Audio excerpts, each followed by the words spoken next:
한국의 대표적인 치킨 프랜차이즈 가운데 한 곳의 창업주가 국내 가맹점주 1,300명에게 주식 200에서 600씩 나눠주겠다고 발표했습니다. 400만 원에서 1,200만 원 정도에 해당하는 금액입니다. 코로나 상황 가운데서 수고하는 점주들에게 위로와 힘을 주기 위해서라는 겁니다. 반면에 미국 아마존 회장인 베이조스는 5년간 110조 원의 조언이 늘었는데 세금은 거의 1% 정도밖에 내지 않아서 많은 비난을 받고 있습니다. 그러니까 최근에 우주여행 사업을 이제 하는데 우주여행 티켓 경매에 낙찰된 사람들과 함께 이제 우주여행을 다녀올 예정입니다. 일부 누리꾼들은 세금도 적게 내는 베이조스가 우주에서 지구로 돌아오지 않았으면 좋겠다 이런 말들을 했습니다. 사람들은 이 큰 부자들의 행보에 관심을 많이 갖고 좋은 일을 했을 때는 찬사를 보내지만 잘못할 때는 거침없이 비난합니다. 성경에서는 그 신앙의 인물들 중에서 부자가 많이 있었습니다. 아브라함, 또 이삭, 야곱, 욥, 또 아리마대 요셉 또 많이 있습니다. 신자가 믿음으로 열심히 살다 보면 성공도 하고 출세도 하고 부자가 될 수 있습니다. 이런 것들은 다 하나님이 주신 축복이고 죄가 아닙니다. 그런데 오늘 말씀에서 야고보는 이 부자를 죄인이라는 프레임 안에 가두고 정죄하고 비난하는 것은 아닌가 하는 생각이 들 수 있습니다. 1절에 들으라 하고 4절에 보라 하면서 법정에서 판사가 선포하듯이 이제 하는 것 같아요. 그런데 야고보가 이제 말하려고 하는 것은 불을 넣는 방법이나 또 불을 사용하는 방식이나 불에 대한 마음의 경향이 잘못된 것에 대해서 정죄하는 겁니다. 오늘 말씀에서 야고보가 말하는 부한 자는 재산이 수십억 원 이상이 되는 불신자, 이제 부자를 말하는 것이 아니라 이 재산을 하나님보다 더 의지하고 재물에 욕심을 가진 모든 성도들을 가리킨다고 할 수 있습니다. 그래서 우리는 부자이든 가난하든 이 야고보가 말하는 부한 자에 속할 수 있습니다. 또한 우리는 부자에 대한 잘못된 환상을 가지고 있는데 이런 것들을 오늘 말씀을 통해서 다시 바로잡는 게 필요합니다. 먼저 이 부자와 상관없게 들리는 말씀입니다. 가난한 가정의 아침 상황을 잠시 한번 살펴보면 이 고등학교 다니는 첫째는 참고서 사야 한다고 10,000원을 달라고 하고 중학교 다니는 둘째는 친구랑 놀러 가기로 했는데 용돈을 달라고 요구를 하고 이 초등학교 다니는 막내는 아이스크림 사 먹게 돈을 달라고 이제 때렸습니다. 엄마는 여기저기 잔돈을 모아서 첫째에게 이제 10,000원을 주고 나서 둘째 막내에게는 내일 주겠다고 말합니다. 그러자 둘째는 화를 내고 막내는 학교 가지 않겠다고 바닥에 앉아서 이제 물어버립니다. 엄마는 막 소리를 지르면서 내가 돈을 쌓아놓고 안 주는 거야. 두들겨 맞기 전에 얼른 학교 가 이렇게 소리칩니다. 장님들 중에서 어렸을 때 이런 가정 분위기에서 자란 분이 있을 겁니다. 집이 가난하고 궁핍하면 아픔이 많아요. 또 비참한 일이 있습니다. 부부가 돈 때문에 더 자주 싸우고 가족끼리 다투는 겁니다. 그럴 때 드는 생각은 우리 집에 돈만 있으면 얼마나 행복할까 하는 겁니다. 그래서 이 돈이 많은 부자는 항상 기쁘고 행복할 것으로 여깁니다. 사람들은 부에 대한 환상들을 가지고 있습니다. 부를 이제 절대적인 것으로 여기고 부로 이제 사람을 평가하고 부로 취업과 진로 문제를 결정하고 결혼 대상자를 정하는데도 부가 결정적인 요소가 됩니다. 부는 곧 이 행복을 보장하는 것으로 여깁니다. 이 코로나 상황에서 더 이제 돈 여기에 대한 더 집착과 더 많은 기대를 갖게 하는 것 같아요. 그런데 야고보는 이 부한 자들에 대해서 뭐라고 말합니까? 1절을 보면 들으라 부한 자들아 너희에게 이 말 고생으로 말미암아 울고 통곡하라. 1절 말씀은 현실과 잘 맞지 않는다는 생각이 듭니다. 1절 말씀을 현실에 맞게 다시 한번 읽어보면 부한 자들아 너희에게 임할 행복으로 말미암아 웃고 즐거워하라 하는 것이 맞는 것 같아요. 예를 들어서 이 당첨만 되면 로또라고 여겨지는 아파트에 당첨이 됐어요.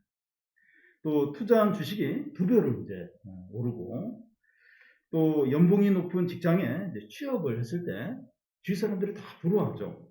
그리고 기뻐하고 즐거워하죠. 그런 일이 있으면 기뻐하게 됩니다. 이것이 현실이죠. 이 부한자는 행복이 보장되어 있기 때문에 즐거워하는 것이 현실입니다. 코로나로 다 어려운데 이런 일이 일어났을 때 너무나 사람들이 부러워하고 너무나도 즐거워하죠. 이게 현실이죠. 근데 야고보는 부한자들에게 무엇이라고 말합니까? 부한자들에게 임할 고생이 있다는 겁니다. 여기서 고생은 비참함을 말합니다. 그런데 이 비참함은 가난한 자들에게 해당되는 거 아닙니까? 그러나 부한자에게 비참함이 온다는 겁니다. 여기 부한자는 단지 재산이 많은 사람을 말하는 것이 아니라 이 돈을 모으는 것을 인생의 목표로 삼은 사람을 가리킵니다. 그는 돈을 많이 모았기 때문에 행복할 것으로 기대하는데 불행해진다는 거예요. 실제로 그렇습니까? 예를 하나 들겠는데요. 결혼할 때 너무 가난하기 시작한 부부가 20년 동안 악착같이 돈을 모아서 집도 장만을 했어요. 또 재산도 어느 정도 모았습니다. 그래서 이제는 이제 행복한 생활을 누리려고 하는데 자녀들은 너무 커버렸어요. 아빠가 가족여행 가자고 하니까 시간이 없다고 하면서 부담스러워하는 거예요. 부부 사이도 그동안 너무 바쁘게 살아오면서 아내는 이미 자기 생활이 있어요. 근데 남편이 같이 시간을 이제 보내자고 하니까 어색해하는 거예요. 부인이 불편해 하는 겁니다. 몇십 년 그냥 따로 이렇게 생활하다가 갑자기 이제 어디 같이 가자고 이러니까 이제 이 부인이 이제 어색해하는 겁니다. 집도 있고 돈도 있지만 가족 간의 대화나 행복은 없는 겁니다. 여러분, 우리가 돈을 사랑하면 돈은 그때부터 축복을 중단하고 저주하기 시작합니다. 재산이 많아질수록 행복할 것 같지만 기만입니다. 한 사람의 예를 들면 실명을 언급해서 좀 미안하지만 다 아는 사실이니까요. 삼성 이재용 부회장은 우리나라에서 주식 재산이 제일 많은 1위인데 감옥에 갇혀 있고 또 프로포폴을 투약했다고 재판을 받게 됩니다. 감옥에 갇혀 있고 또 프로포폴을 이제 투약했다. 이게 함축하는 의미가 있어요. 행복하지 않은 겁니다. 프로포폴을 투약을 하니까 행복하지가 않은 거예요. 너무 스트레스가 많고 너무 이제 이렇게 어떤 두려움들, 염려가 많으니까 그걸 잠시라도 잊기 위해서 이제 그런 걸 이제 투약을 이제 했던 거죠. 잠언 11장 28절에 보면 자기 재물을 의지하는 자는 패망한다는 겁니다. 재물을 의지하니까 비참해지는 거예요. 비참해지는 겁니다. 또 디모데전서 6장 9절에 보면 구하려고 하는 자들은 시험과 올무와 여러 가지 어리석고 해로운 욕심에 떨어지나니 그 사람으로 파멸과 멸망에 빠지게 한다는 겁니다. 이 돈에 욕심을 내는 사람은 덫에 걸리고 방황하게 된다는 거예요. 돈 욕심내고 또 재산을 의지하면 행복하고 그럴 것 같은데 그게 아니에요. 그게 비참해지고 또 망하게 되는 겁니다. 그런데 이 부자라고 해서 다 망하거나 시험에 빠지는 것은 아닙니다. 그러나 부자가 욕심에 빠질 가능성이 더 많고 부자는 아니더라도 모든 사람 안에 돈에 대한 욕심이 있습니다. 그래서 야고보는 자기 재산을 하나님보다 더 의지하거나 또 욕심에 빠진 자들에게 고생이 임할 것이기 때문에 울고 통곡하라고 말합니다. 이 가족을 사고로 이제 갑자기 잃었을 때 크게 슬퍼하면서 절망하는 것처럼 하라는 거예요. 이 부한 자들은 그렇게 하라는 거예요. 큰 슬픔과 절망을 이제 겪는 것처럼 그렇게 울고 부르짖으라는 겁니다. 이렇게 하는 것이 이제 낮아지는 거죠. 그러면 하나님께서 높이신다는 거예요. 막 비참하게 되고 망하게 그렇게 안 되고 하나님 그 사람을 이렇게 복되게 이제 한다는 겁니다. 우리가 재산을 하나님보다 더 의지하거나 욕심에 빠져 있다면 여기서 말하는 부한자예요. 부한자입니다. 우리에게 기다리는 것은 행복이 아니라 비참이라는 거예요. 그래서 회개하고 부르짖어야 돼요. 하나님이 아니라 이 아파트나 주식이나 눈에 보이는 것들에 소망을 둔 것을 회개하는 겁니다. 어디가 하나님보다 그런 것에도 소망을 두고 더 의지하고 더 사랑할 수 있었는가 이러면서 크게 슬퍼하고 절망하면서 하나님께 해결을 하라는 겁니다. 그러면 진정으로 웃고 행복하고 풍성하게 된다는 겁니다. 그러면 이 부한자가 비참하게 되는 이유가 무엇입니까? 2절, 3절을 우리 같이 한번 읽겠습니다. 너희 재물은 썩었고 너희 옷은 좀먹었으며 너희 금과 은은 녹슬었으니 이 녹이 너희에게 증거가 되며 불같이 너희 살을 먹으리라. 너희가 말세 재물을 쌓았도다. 부한자가 비참하게 되는 이유는 재물이 썩었고 또 옷이 좀먹었고 금과 은이 녹슬었기 때문입니다. 여기서 재물과 옷과 금과 은은 그 당시 재산을 대표하는 세 가지에 해당됩니다. 그런데 옷이 오래되어서 좀먹어서 옷을 입지 못하는 경우는 있지만 재물이 썩거나 금과 은이 녹슬는 경우는 없습니다. 여기 그 재물이 썩고 옷이 좀먹고 은과 금이 녹슬다는 그 의미가 뭡니까? 이런 것들의 가치가 폭락을 하거나 남의 소유로 넘어가거나 소유하고 있어도 자기가 사용하지 못하는 경우를 가리킵니다. 그리고 여기 이제 사용하는 동사의 시제를 보면 썩었고 좀먹었으며 녹이 슬었다고 하면서 과거형으로 이제 되어 있는데 미래에 일어날 일이지만 과거형처럼 완료형으로 표현을 하고 있습니다. 이런 표현을 예언적 완료라고 하는데 미래의 일이지만 그 너무나 확실하다는 것을 표현할 때 씁니다. 그러니까 미래에 앞으로 일어날 일이지만 너무 확실할 때 마치 완료된 것처럼 과거형으로 이제 표현을 이제 하는 겁니다. 부한자의 재물이 썩을 것이 너무나 확실하다는 거예요. 이게 너무나도 분명하다는 겁니다. 실제로 그렇습니까? 이 가상화폐 예로 들면 요즘은 이제 가상화폐 가격이 또 많이 좀 떨어졌지만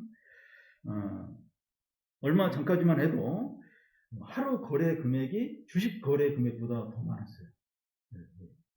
그러니까 이 가상화폐는 불안전하잖아요. 그래도 사람들이 주식 거래에 투자하는 금액보다 이 가상화폐에 더 많은 돈을 투자를 했습니다.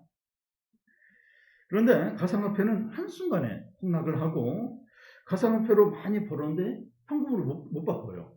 못 바꾸기도 하고 또 자기가 거래하던 가상화폐 거래소가 폐쇄가 되는 일이 갑자기 폐쇄가 되는 일도 있습니다. 또 얼마 전에 그 세계적인 축구 선수인 호날두가 이제 인터뷰를 하면서 자기 앞에 놓인 콜라병을 치우면서 물을 달라고 해서 물을 이렇게 마셨어요. 그러고 나서 잠시 후에 콜라 주식이 5조 원이 날아갔다고 합니다. 그러니까 콜라 안 마시고 물을 달라 이랬는데 콜라 주식이 5조 원이냐 날아가 버린 거예요. 이런 예들은 극단적인 예인지 모르지만 주식이나 부동산 시장은 본질적으로 비슷합니다. 경제 흐름이 어떻게 달라질지 가격이 언제 폭락할지 아무도 몰라요. 이게 지금은 잘 나가도 이게 언제 폭락하고 이 경제 흐름이 어떻게 바뀔지 아무도 모릅니다. 그리고 재산은 그대로 있는데 그 재산을 전혀 사용할 수 없는 경우도 있습니다. 예를 들겠는데요. 어떤 분은 맨 바닥부터 시작해서 수십 년을 고생해서 사업에 성공했습니다. 이분은 이제 건강하게 또 행복하게 오래 이제 사는 것만 남았다고 생각하고 대학병원에 2주간 입원을 해서 정밀 건강검진을 받기로 합니다. 열흘째 되는 날 갑자기 이분이 쓰러졌어요. 그리고 못 일어났습니다. 결국 이제 사망을 하게 됐습니다. 온 힘을 다해서 재산을 모아놓고 자신은 전혀 누리지 못하고 남존 일만 하는 겁니다. 재산을 많이 모은다고 해서 다 자기 것이 되는 것도 아니고 자기가 다 누리는 것도 아닙니다. 이런 것을 통해서 볼 때 이 재물이 영원한 게 아니라 썩는다는 거예요. 재물이 썩는다. 이걸 기억을 해야 돼요. 재물이 썩는다는 거예요. 썩는다. 이걸 기억을 해야 합니다. 가격이 폭락하거나 남의 것이 되어버리거나 그 재물은 그대로 있지만 전혀 사용하지 못하는 경우가 있다는 겁니다. 재물이 이제 썩을 수 있기 때문에 이 재물을 이제 모으는 것을 목표로 사는 사람에게 어떤 일이 일어납니까? 3절 중간을 보면 불같이 너희 살을 먹으리라. 재물과 그 재물의 소유자가 너무 밀착이 되어 있기 때문에 재물과 운명을 같이 하는 것을 말합니다. 재물이 썩을 때 그 재물의 주인도 같이 썩는 거예요. 그러니까 재물에 마음이 다가 있어요. 재물과 너무 밀착이 됐어요. 근데 재물이 썩어요. 그러니까 그 재물의 주인도 같이 이제 썩는 겁니다.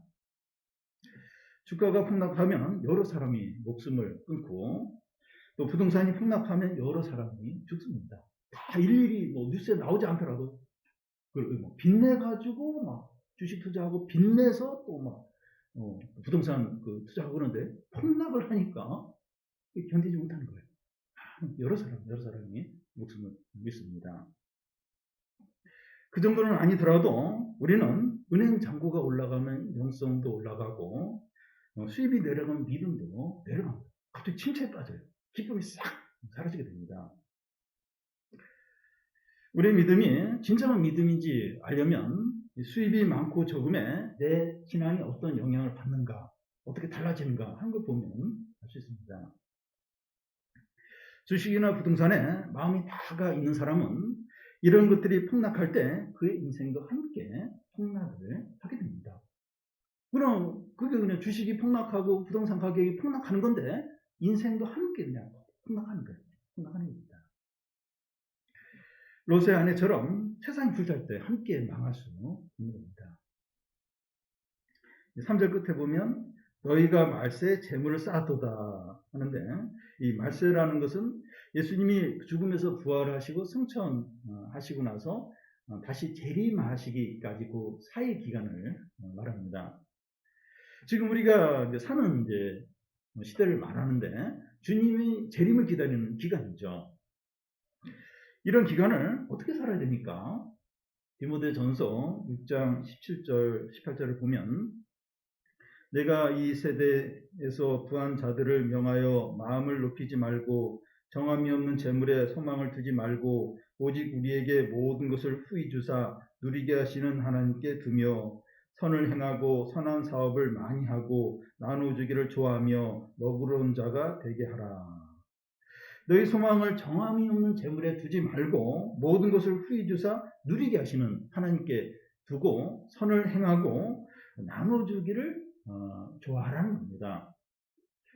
성도는 말세 이렇게 살아야 합니다.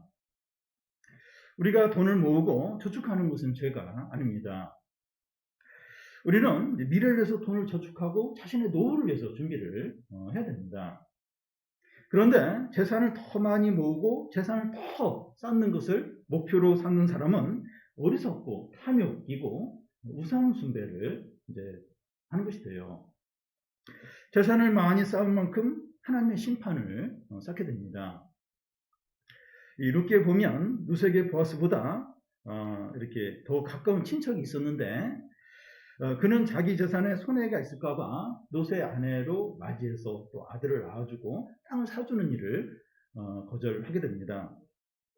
이 사람은 율법의 사람을 실천하는 것보다 자기 재산을 더 소중하게 여기는 거죠. 성도가 재산을 모으는 것은 죄는 아니지만 재산을 모으는 것이 제일 우선순위가 될 때 비참하게 됩니다.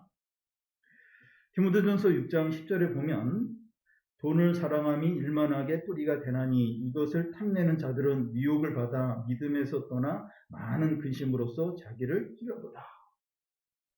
이 돈을 사랑하는데 돈을 사랑하는 거기에 거기서 모든 죄가 나오고 또 믿음에서 떠나게 되고 근심에 쌓이게 된다는 겁니다.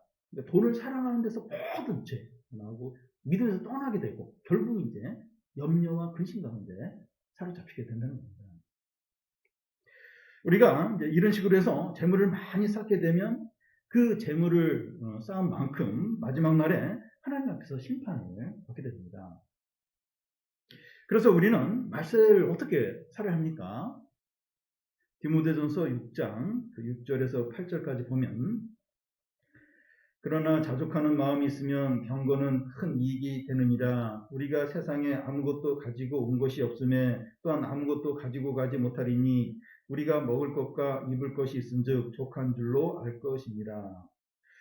믿지 않는 사람들처럼 부동산과 주식과 재테크에 온 마음을 뺏겨서 사는 것이 아니라 살고 있는 집이 있고 먹고 살고 있으면 족하게 여기고 하나님의 뜻을 전적으로 이렇게 행하도록 하라는 겁니다.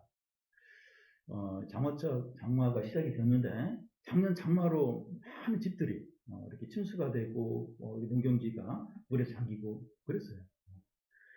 근데 이렇게 장마가 와도 이렇게 우리 집이 침수가 안 됐다. 이것으로 감사하는 거예요. 이게 당연한 게 아니라 감사하고 또 이 코로나 걸린 사람들이 이제 많이 있는데 그러니까 아직 코로나 안 걸렸다. 물론 이제 걸릴 수는 있어요. 근데 아직 코로나에 감염이 안 됐다. 이것으로도 감사하는 거예요. 그러면서 내가 이렇게 많은 욕심을 내는 것이 아니라 하나님 뜻을 행하는데 열심을 내라는 겁니다. 다음은 이 불을 쌓는 과정에서 생길 수 있는 죄들을 생각해 보겠습니다. 우리는 현금을 직접 훔치지는 않지만 물건을 사면서 이 판매원이 잘못 계산했을 때 그 돈을 돌려주지 않을 수 있습니다. 저는 제가 여러 사람하고 같이 이제 식사를 하고 이제 음식값을 제가 이제 내려고 하는데 근데 음식값이 생각보다 적게 나온 거예요. 그럴 때 이제 그 종업원한테 음식값이 너무 좀 이렇게 싸게 나오는데 잘못 계산한 거 아니니까 이렇게 물어야 되는데 속으로 맞을까요? 분명히 이러면서 혹시 그 종업원이 다시 이렇게 계산할까 빨리 이렇게 계산하고 나온 적이 있습니다.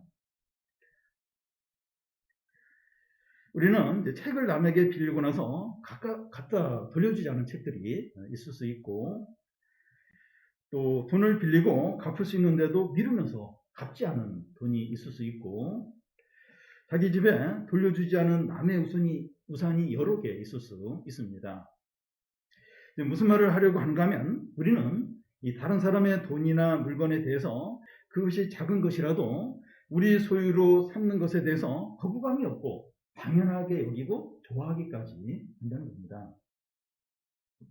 여러분, 사람이 재산을 많이 모으려면 중요한 원리가 뭔가 하면 이 받을 돈은 확실히 받고 줄 돈은 안 주든지 최대한 늦게 주는 겁니다. 지금은 덜하지만 과거의 대기업들이 하청업체들에게 대금을 지불할 때 6개월 혹은 1년짜리 어음을 발행하는 겁니다. 이 하청업체들은 뭐 빚으로 사는 거예요. 6개월, 1년을 기다려야 되니까 빚으로 사는 거죠. 그런 자들이 이 재산을 모으는 잘못된 방법이 뭡니까? 사절을 보면 우리 같이 한번 읽겠습니다. 돌아 너희 밭에서 추수한 품꾼에게 주지 아니한 싹이 소리 지르며 그 추수한 자의 우는 소리가 만군의 주의 귀에 들렸느니라. 그런 자들이 품꾼의 싹을 주지 않는 겁니다. 품꾼들은 하루 벌어서 하루 사는 자들이죠.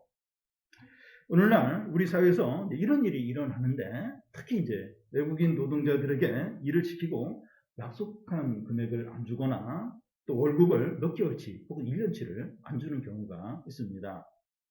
소규모 사업장의 경우에는 계약서를 쓰지 않는 경우가 많아서 주인이 잡았다 해버리면 법적으로도 어떻게 할 수가 없습니다. 한국인들도 100년 전에 하와이 이제 사탕수수나 남미 농장에서 노예처럼 일한 적이 있었는데 그걸 잊어버렸어요. 이런 행위는 남의 돈을 도둑질하는 악한 범죄입니다. 임대차법이 발표되고 언제부터 이제 법이 시행된다고 하니까 이 건물주들이 법이 시행되기 전에 월세를 크게 이제 올리는 거예요. 법이 시행되면 이제 월세를 못 올리니, 조금밖에 못 올리니까 그렇게 이제 많이 했습니다. 사업장에서 근로자들이 거의 매일 죽어가고 있는데, 이 사업주들은 그 안전을 위한 비용이 아까워서 계속 그 노동자들이, 근로자들이 죽어가는 것을 방치하고 있습니다. 하나님은 이런 자들에 대해서 어떻게 하십니까? 4절 중간에 보면 그 추수하는 자의 우는 소리가 만군의 주의 귀에 들렸느니라. 품꾼이 억울해서 우는 소리를 아무도 주위에서 듣지 않는데 만군의 주의 귀에 들렸다는 겁니다. 이 만군의 주라고 하는 것은 모든 능력과 지혜를 가지신 온 세상을 다스리시는 하나님을 말합니다. 만군의 주가 이런 신음과 탄식과 부르짖음을 다 들으신다는 거예요. 마치 가인이 동생 아벨을 죽였을 때 그의 피가 땅에서 하나님께 호소한 것과 같습니다. 여러분, 우리가 재산을 모으는데 그 1순위를 두게 되면 약하고 힘없는 자들을 억울하게 하고 모욕을 주고 줄 돈을 안 줄 수 있습니다. 만약에 우리로 인해서 눈물을 흘리며 힘들어하는 사람이 있다면 하나님께서 그의 신음소리를 들으신다는 거예요. 우리는 직장이나 이웃이나 가족이나 사람들 가운데서 가진 것이 없고 우리보다 약하다고 해서 무시하거나 줄 것을 안 준 일은 없는지 돌아봐야 합니다. 우리도 가진 것이 없고 힘이 없을 수 있는데 우리보다 더 가난하고 약한 자들에게 갑질을 할 수가 있습니다. 나도 힘이 없어요. 가진 것이 없는데 나보다 더 약한 사람에게 갑질을 할 수가 있어요. 우리는 갑질이라고 생각을 안 해요. 근데 이 상대방은 갑질로 느낄 수 있다는 겁니다. 만약에 우리가 그렇게 할 때 만군의 하나님이 우리의 대적이 되십니다. 우리는 만군의 하나님을 상대로 전쟁을 해야 돼요. 만군의 하나님이 우리하고 싸우려고 이제 하시게 됩니다. 우리는 우리 주위를 돌아보고 그런 적이 없는지, 현재 그러고 있다면 울면서 통곡하면서 해결을 하라는 겁니다. 있어요. 있습니다. 나도 이렇게 갑질을 한 적이 있어요. 돌아보면 그걸 좀 회개하고 현재 그러고 있다면 빨리 해결을 해야 합니다. 부한 자들이 잘못된 방법으로 재산을 모아서 하는 일이 뭡니까? 5절을 같이 한번 읽겠습니다. 너희가 땅에서 사치하고 방종하여 살육의 날에 너희 마음을 살찌게 하였도다. 땅에서 사치하고 방종하는 겁니다. 자신의 욕망과 쾌락과 만족을 위해서 죽는 날까지 사는 거예요. 그렇게 사는 겁니다.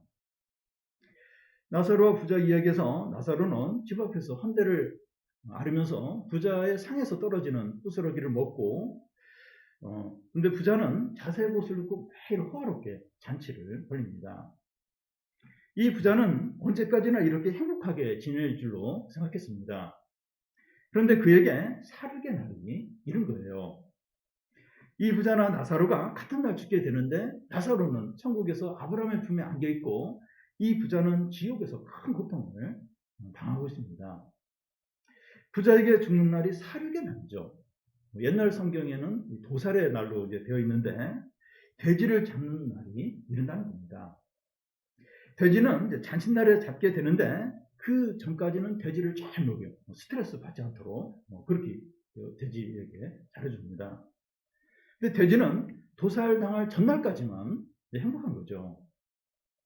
그와 같이 아무 생각 없이 먹고 마시고 즐기는 사람은 이런 짐승과 같다는 겁니다. 언젠가는 죽게 되고 이 모든 것을 내려놔야 하고 하나님 앞에 서야 한다. 이런 것을 생각하지 않는 겁니다.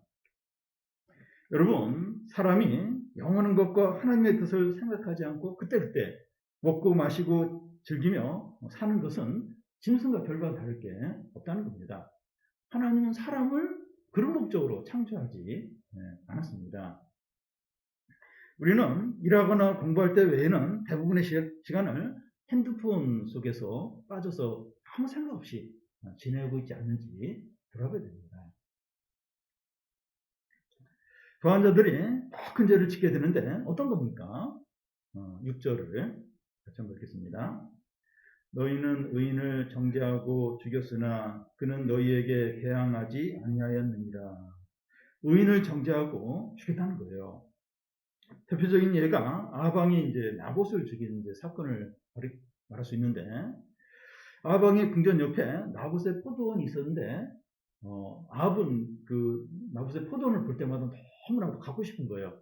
그래서 나봇을 불러서 그 포도원을 자기한테 팔라고 하니까 나봇이 이 포도원은 조상 때부터 물론 기업이기 때문에 팔 수 없다고 거부를 합니다.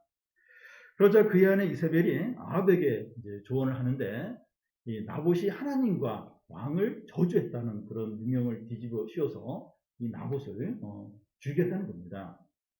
결국 그들은 나봇을 죽였고 그의 포도원은 아합 왕의 소유가 됩니다.